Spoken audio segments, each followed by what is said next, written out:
Irreverent, entertaining, cool.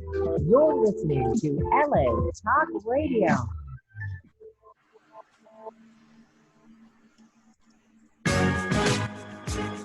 You're listening to the Hypno Fairy Godmother Show with Shirley Yance, only on LA Talk Radio. Hello and welcome again to the Hypno Fairy Godmother Show. I am Shirley, clinical hypnotherapist here in Southern California, and a glitter and rainbow girl going way back.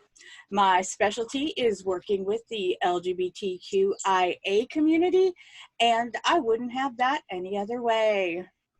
And I was thinking, with all that's going on right now in the world, what we really needed was to hear some fun. Some inspirational little stories that'll bring a smile to your face, maybe a giggle to your heart. So we're going to start this show like we start the other one. So only if you're in a safe place. We're going to take a deep breath in, hold it, and exhale a smile. All right, we got this. So as we talked about last week, and as many of you know, we are in Pride season still. I like to say season because sometimes it just sort of lingers way past June, depending on where you live. So this month, I decided that I wanted people on the show that make me proud and, excited to be part of this great community. And some of my people have some pretty good Pride stories. So today, I'd like you to meet a friend of mine, Topher Adam, who is actually an incredible artist who is currently living in Nevada. You're not in Vegas though, right? You're kind of outside of Vegas? In Vegas. Okay. So we actually met online in one of the many Disney Haunted Mansion group pages. And I have been a fan ever since because that is also one of my greatest loves. That's awesome. How can you not like Haunted Mansion? Yeah, exactly. So I've been following your career, and I know that it's taken ups, downs, slide arounds, in the beginning. But when did you first know that being an artist was your absolute calling? Oh man, when I was, I think it's the earliest memories of being an artist, probably when I was 6. And I know my mom gave me a piece of paper and pencils, and she challenged me, and I drew a Doberman Pinscher. And ever since then, I've always been fascinated by just be able to show my point of view on things. I've never stopped. I mean, I was born this way. I mean, when somebody says you're born this way, this is what I was born to be an artist. And it's also, that can be frustrating, because as an artist, we all know artist life is not an easy life, and it's not one of those lives that you necessarily want to take, but there's something inside of me that anybody ever said, what do you want to be when you grow up? I said, I'm an artist. I mean, it is what it is. And so, yeah, I've been doing this my whole life. I am who I am. That's for sure. That's perfect. And, the fact that you've been able to have this dream for a long time, because I know we used to talk about people that would major in art and go, oh yeah, they work at an art store. So the fact that, you've been able to pursue this consistently is fabulous. It's been a really beautiful rocky road. So I know besides drawing, that you also have a history of design and sewing and sculpting. So, does this help the process or?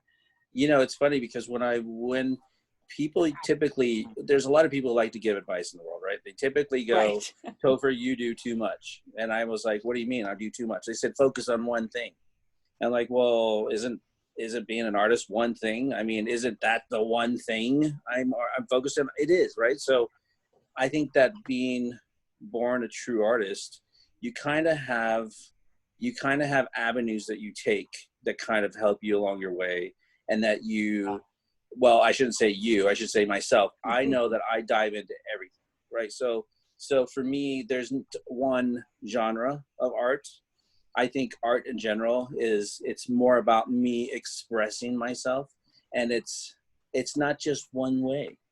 I don't think anything can be one way. You have to touch this sounds really dirty, but you have to touch art in very different ways to understand how to express that, right? So through clay, through textiles, pencil and ink, paint, digital art, music, everything to me that is creative has been me. It's my soul. It's my destiny. It's my obligation to being true to who I am, right? Mhm. And it's challenging. Definitely. It's challenging because life wants to throw you the curveballs, right? It always wants to throw you something to say, are you sure? Are you sure that's what you want to do? Are you sure this is okay? And, there's times where you just feel like you want to quit, but you can't. I'm an artist. I can't. It's my blood. It's my life. I can't. It's my breath. I have to create. When I first started hypnotherapy, there were the people that were like, don't niche. Don't, don't do that, because then that's closing you off. And I'm like, okay, well, I have my specialty, but it's not like I'm not going to do work with these other people, because they're all a part and it all works together. So yes, with you, it's like, it's not, I am the kind of artist I am is this. It's, no, I am a complete artist. Right. And so, no, don't get me wrong. I did go to school. I do have my art degree. I have a Bachelor of Arts in Design and Visualization. So people usually like, what the hell is that? Well, I'm a visual interpreter. So I have the ability to see it in my mind. And so I get clients who will discuss something, and I've talked about this before on a couple things, but I can usually tend to pick up your energy and understand kind of what it is that you're really focusing on as you talk, and I see it form in my mind. And it's a blessing, and that is also a curse, because I can see everything. You can describe something, I can see it. It's not as fun, but I can see those things, and I think that gives me the ability and upper hand, because as a visual interpreter, you basically spit out a concept, and you give your clients ideas, and you give them a concept, something to start with. And so as in that degree, that's helped me, right? Oh, definitely. Because it's kind of like being a detective and understanding, really, really honing in and understanding what you're trying to find yourself. Well, I think that you probably do that through hypnotherapy, right? Oh, absolutely. You listen to what the person is saying. Yeah. And you work with them on their level, where they're at. And you can tell if things are a little not where they're, you kind of root back a little bit, but it's got to help you out to be able to feel that and get the energy off of it and kind of go, okay, you know what, this is what I think you were actually thinking about. Yeah.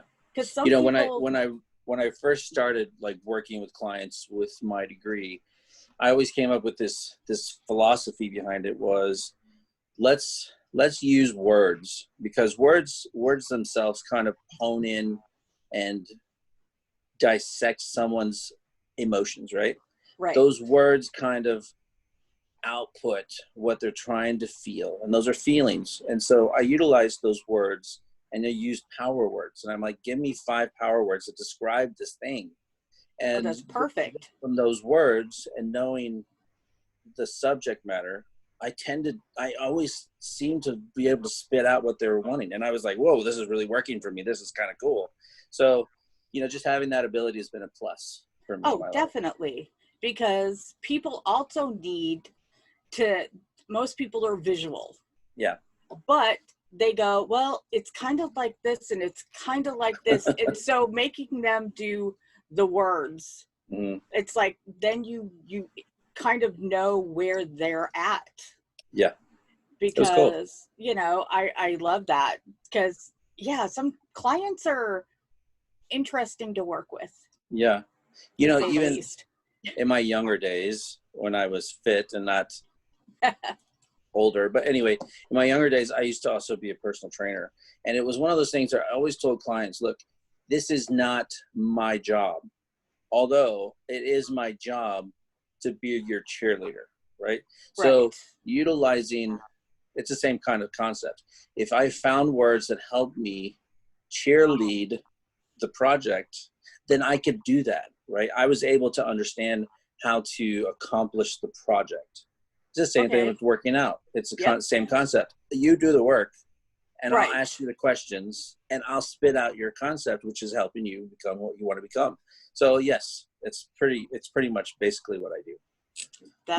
Kind of what I did. And now I'm just a crazy artist that does what I want. Well, that's if you can live your life doing what you want to do every day, doesn't get any better than that. Yeah. It really doesn't. What was your first professional gig? Like where you felt like this could happen? I want to say, because I know you did some fashion stuff. I think, and that's something that I've always done. I mean, I think you also know I'm a photographer. So exactly. I think when I was shooting editorials, and I started a publication, and I auditioned for Project Runway at the same time. So all of this has happened by me making it to semifinals on Project Runway. And I thought, oh, this is where it's at, right? This is where it's at. And I realized is it always where it's at? I don't know. I mean, sometimes life, like I said, gives you that rocky road that you have to find a way down. But I think with all of the narrowing to that road, that one I wanted, I thought this is the way it's going to be. It doesn't always turn out, but guess what? It brought me here. Right. Every road leads to something, right? Exactly. And that something is unveiling and uncovering and revealing and showing you the true thing that you're meant to do. And that's one of the great things about most careers. And it's not just a job, but most careers that you think you have a path. Yeah. And then it kind of turns you this way and you're going, okay, I think this is it. No, maybe I need to go this way. Yeah. There's a great advantage to every little thing that I've touched in my life, because it all plays a role into the big picture of what I can accomplish. And I'll still get clients who want me to make them garments, or still get clients who want me to make gowns for editorials. And I still get those clients who want to do photo shoots. And, that thing's never gone. It's never gone. I think what's really fascinating is that it teaches you as a person and as an artist in your life to take on those tasks that will celebrate you, right? I mean, It's kind of a bizarre thing. So through my journey and my existence, I have realized that there are jobs that you do that are have-tos. Like, I have to do it. And I'm not really thrilled about it. But then there's those jobs that you have to do because you have to do it. It's your calling. It's your soul. It's that thing that you got to until it's done. And that's my life right now. Everything is that. And it's really cool because out of almost the 50 years I've lived in my life, I feel like I own myself, and that's the hardest part. That's the hardest part. Because too many of us live in a world where we're dependent on a paycheck, right? And I am too. But I mean, I do it differently now because I'm not sitting here and letting somebody own me.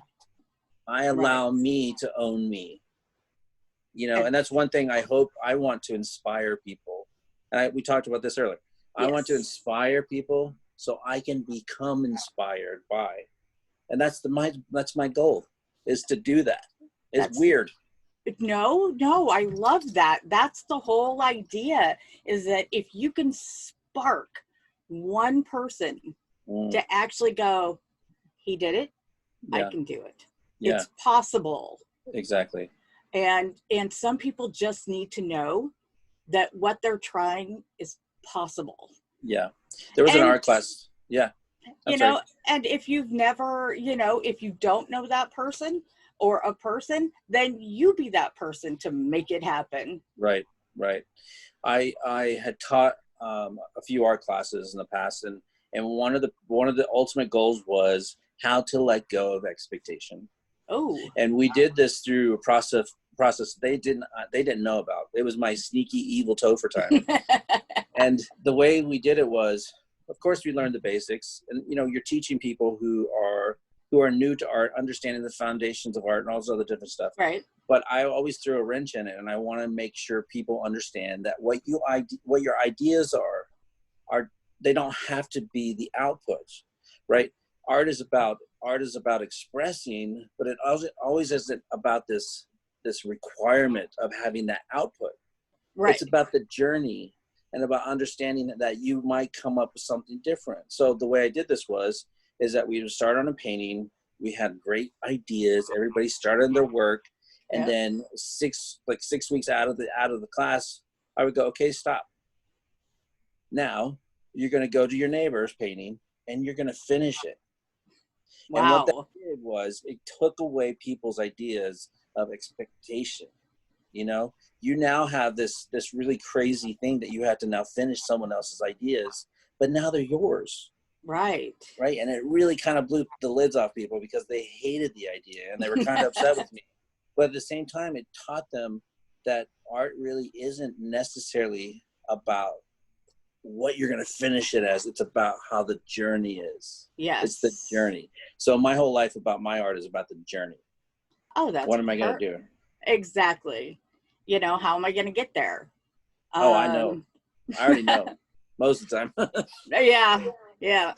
So I know that the Haunted Mansion right now is, you know, your main favorite subject. Oh. And, you know, just the way you interpret all the characters, that's why I love it so much. Yeah. Do you like, you know, other characters or other subjects?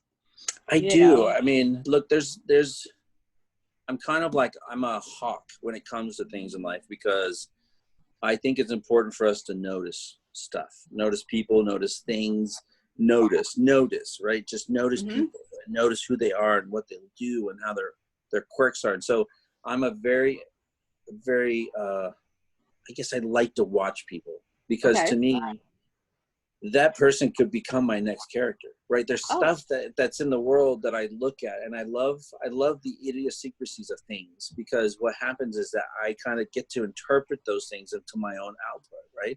And so I love watching that. And so as far as like characters go, of course I love the Haunted Mansion, but I utilize all those things that I see. If you notice my art is not consistent, because everything in the world changes. And to me, painting the spirit world, this is very weird, but painting the spirit world, since spirits are energy, right? And it's the energy that manifests and forms itself into multiple things. My art is never consistent, because I utilize that and showcase different points of view through that. So a character might look one way, and then all of a sudden it changes, because in my mind, that's energy.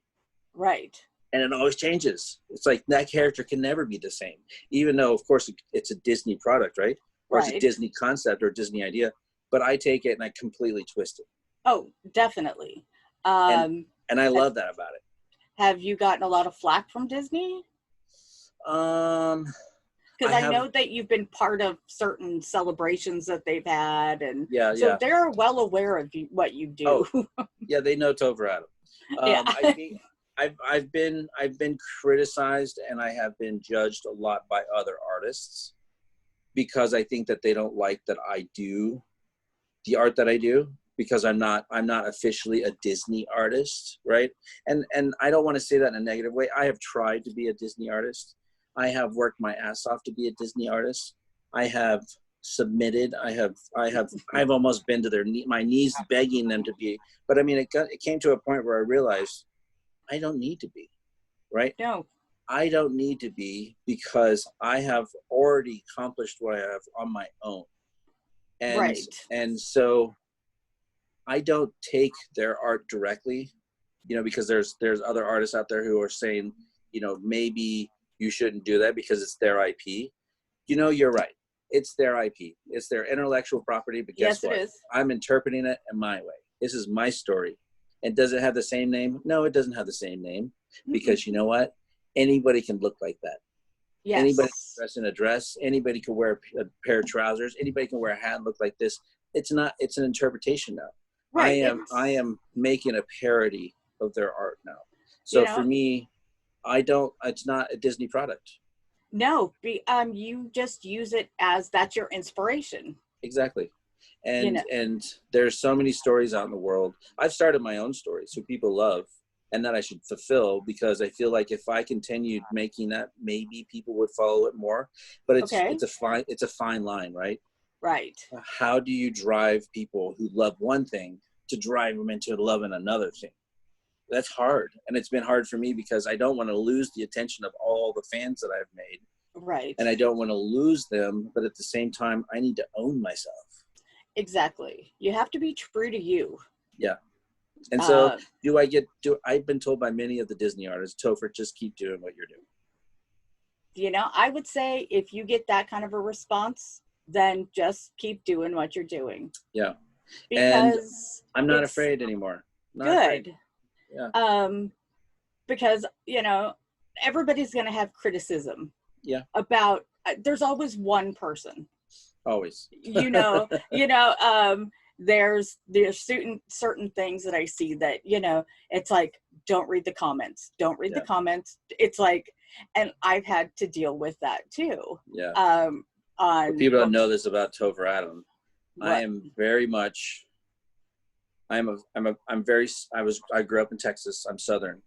And I mean, they don't necessarily call that Southern because it's not Georgia or whatever, but right. I am Southern. I have grown up Southern, and I have a very well-established form of ethics. And my established ethics are always answer people. Okay. Never hide behind something. You don't have to defend yourself, but tell them the truth. Right. And so I will always, people are like, don't answer, Topher, don't answer, block the haters, do this. I'm like, no, I can't block the haters. I have to tell them the truth, and they can take it however they want, and they can interpret however they choose. But I will always defend myself in a sense of knowing that I'm honest, and I will tell them exactly what will be said. And that's, to actually not hide behind it. Yeah, I won't. To actually go, I hear you, I see you. I'm not defending what I do, but this is why I do it. There are people people want to steal your power. Right? Yes. They're always there to steal your power. And that power will never be stolen. It could be stolen if I was quiet. But it will never be stolen because I will never let them. And I will always, I don't know if it's kill people with my kindness, but I will maintain my truth. I will maintain who I am. And I will never falter from that. I will never drive a different path because they decided to tell me to do something else. I'm like, no, I won't. No. And it's just like some of those other artists, the Disney artists who are saying, they're really upset with you. They're really following you. You should be worried about this and stuff. And I'm like, you know what, dude? No, because I have other artists who I know personally who have said, keep doing what you're doing. So it's like, I could listen to you or I could listen to them, but instead I take both sides of the story and I follow this. Yes. Yeah. That's all that matters to me. And I would figure if they were going to come after you, they'd have done it by now. Yeah. With all the shows and the events and the parties and the things that I've helped curate and stuff like that. I think that they might have, but am I doing them a benefit? I think I am. I think I am helping. This is my own interpretation. I think I'm helping fuel the joy of what this thing is, right? Right. So if they decide that they want to hunt me down, I'll have to cross that bridge when I do. But I'm hoping and I'm prayerful that will never happen. Because, exactly. That type of thing is. Well, let's go back to when you asked me the first question. When I first started drawing, there was an artist test that I saw on the TV when I was a young kid. And you could call this phone number and they send you this kit in the mail. Right. I remember and it those. shows you one of the drawings, one of the drawings was Jiminy the Cricket, right? Okay. And I remember drawing Jiminy the Cricket and I hit it spot on and I sent it away And of course I was too young because it was more of a college thing or whatever. But I remember, and I have this little art box that, you know, has all these Disney drawings on it, and it's a light box, and you can, as a little kid, you could trace them. Right. So it's fascinating to me that the ideas that Walt Disney set in stone was to inspire next generations to become true and be who they want to be. And I don't think that the Walt Disney that created the Walt Disney parks would be the same as the corporation Walt Disney is today. Very and so true. I believe that they taught my age group to dream and to like wish upon the star and to believe in themselves and to draw and inspire and aspire to become this artist. And I wanted to be a Disney artist, but I didn't know about that when I was a little kid. Right. How would I know? When I was in college, how did I know that you could be an Imagineer? I didn't know anything about that. Nobody ever told me. So it's like, of course I didn't go that way. And as I became the adult that I am and knew that I had an opportunity to do that, I tried, right? There's no way I did not try. I tried, and I kept getting rejected. In fact, I'm in a film called Foolish Mortals. It's a documentary about foolish mortals who are Disney fan artists, primarily Haunted Mansion fan artists. And it follows my story from submitting on content to them and getting rejected. And, you know, it's a great film. And it's funny because at the end it says Topher Adam is still trying to get into Disney. You know, and it's one of those things like I had finally decided when people said, Topher, Disney knows about you. They love your work, but you draw it already. Oh. And you sell it already. Okay. So you'll never be a Disney artist. Because it's kind of oxymoron, right, in a way, because you say, draw this, learn how to do that, do this, but I can't hire you because you do that. It's really weird. Yeah, that doesn't really make a lot of sense. But it doesn't change my heart. No, it never will. No. So I'm guessing that you're having the same withdrawals I am from Disney. Well, you know my room. Exactly. I don't necessarily feel withdrawals because I need. If I feel like yes, I am being withdrawn because I want to be at the park. That's my therapy. But at the same time, I get to come in here and surround myself with all my Disney stuff and feel completely immersed and content. I'm so content. I have my Ghost Bride here, Madame Leota, Hatbox Ghost. I mean, I have all these things around me that I can't not be happy with. Okay. Yeah. I just have little pieces here and there. I don't have a whole room yet. No, it's all good. I'm guessing it's going to happen probably soon. Yeah, I'll help.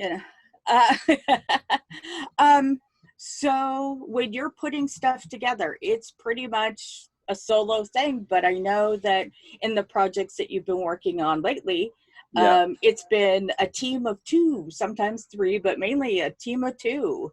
Yeah. Well, I have one here actually. It's my masks.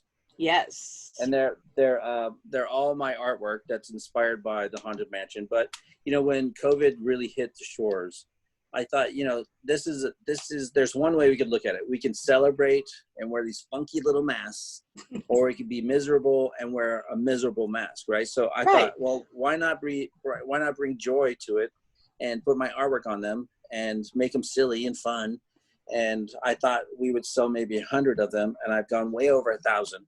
I feel like a human pincushion, and I have not sewn this many things in my life. But you know what? It's really cool. It's really cool to see many people like really love what I've done. Oh, and absolutely. It's really cool. Yeah. And every time you put out more, those of us that, you know, have already bought one are like, I can't keep buying these. I've got a collection now. I know. And it is what it is. You know, and you've expanded on your COVID stuff with the bats. Yes. I have ear savers that go behind your head that take the elastic band so you don't hurt your ears anymore. I had a year ago, I developed an essential oil that was called Mansion Memories. And basically it took me a long time to understand scents that were in the Haunted Mansion. Okay. I have one of those memories that I can smell things in my memory. Oh, wow. I can also taste things with my memory. So it's one of those weird, I can't explain it. But I was able to grab all these smells and put them together. And I came up with this oil that's amazing. It's knocked people's socks off, that they really believe that they've been transported back to the mansion. So I made disinfectant sprays, and I'm making a hand sanitizer. So, to me, it's about making sure that people are enjoying their life and staying safe and using the products that I've made so that they can bring joy to their life rather than find it being miserable. So yeah, I've tried my best. And smell, as along with pictures, smell is like the biggest memory. Yeah.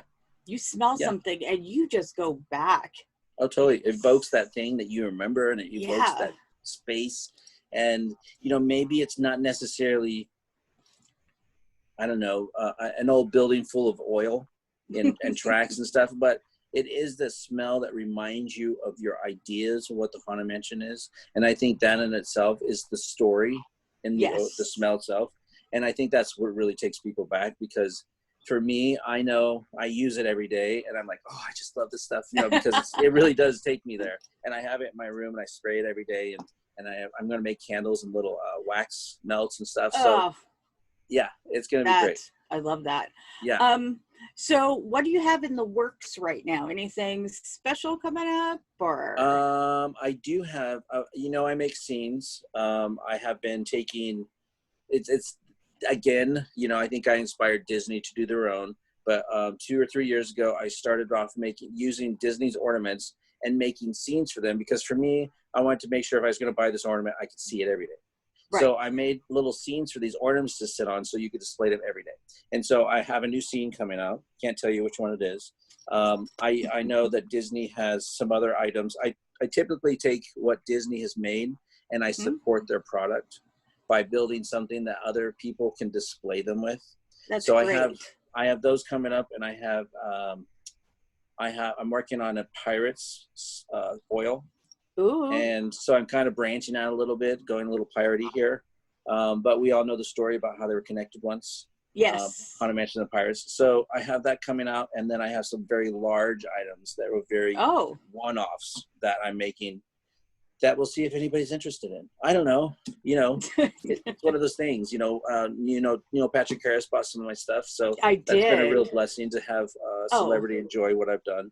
Absolutely, that's kind of every artist's dream. It's that was really bizarre, and kind of, you get an email and you see their name and you're like, this isn't real. Exactly.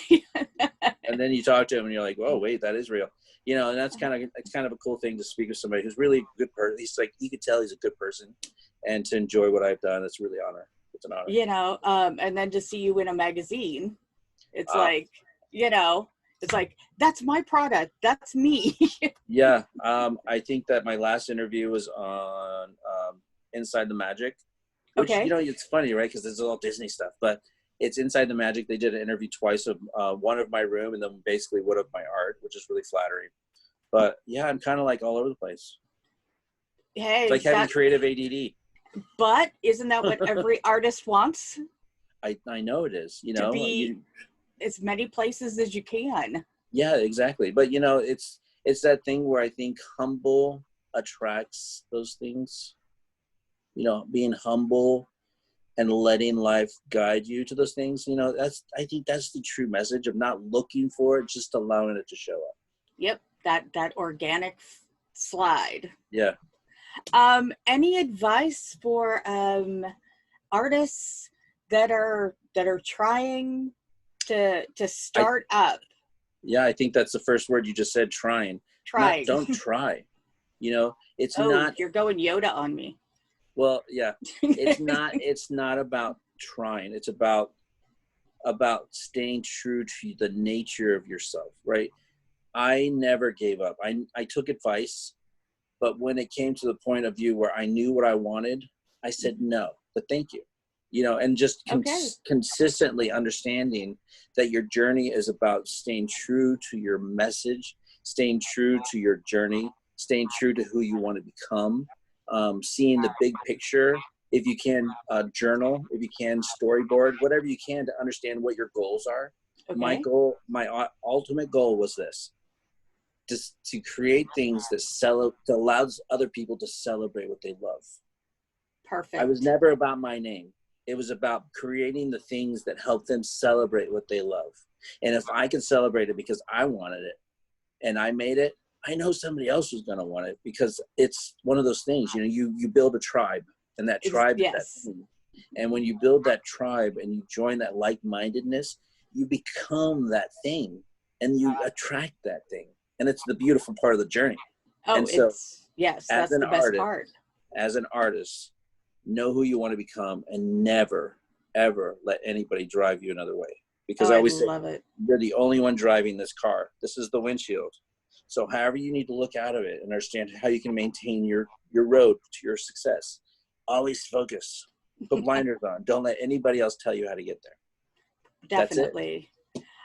So where can we find you if we want to check out your new artwork or your other artwork? Oh, yeah. So, I mean, you can Google Topher Adam. Right. And forgive me for saying this. It's like being a whore on the corner. I'm everywhere on Google. It's okay. like I'm there. So if you Google Topher Adam, you'll see me. You can look for my art for Disney stuff. It's I Am a Foolish Mortal. That's IMA, not IAM. I am a foolishmortal.com. I am on Twitter. I'm on Instagram. I think I was on TikTok. I don't know. Anyway, so yeah, I'm all over the place.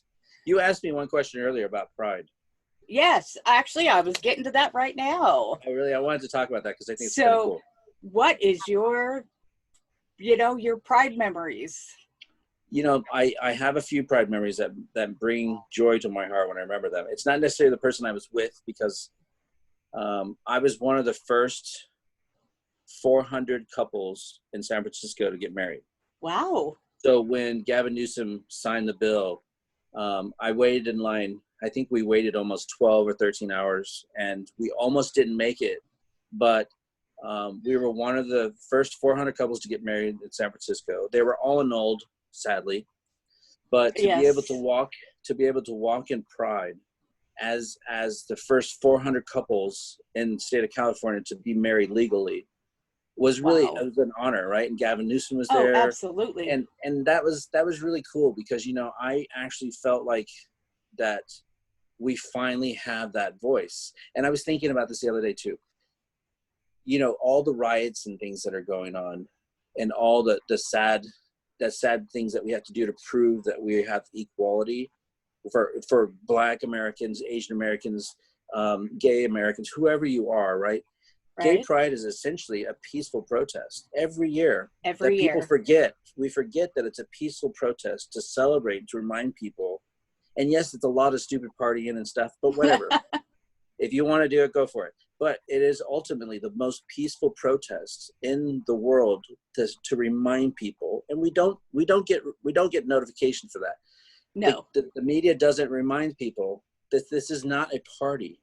It's a reminder that this is a peaceful protest of all the crap that we've had to go through in our whole existence to accomplish what we have accomplished with all of the hate and all of the segregation, all the stuff that we've had to deal with our whole entire lives as gay humans. This is a protest to remind the world that we have worked hard to be who we are and that we should never have had to be that person, ever.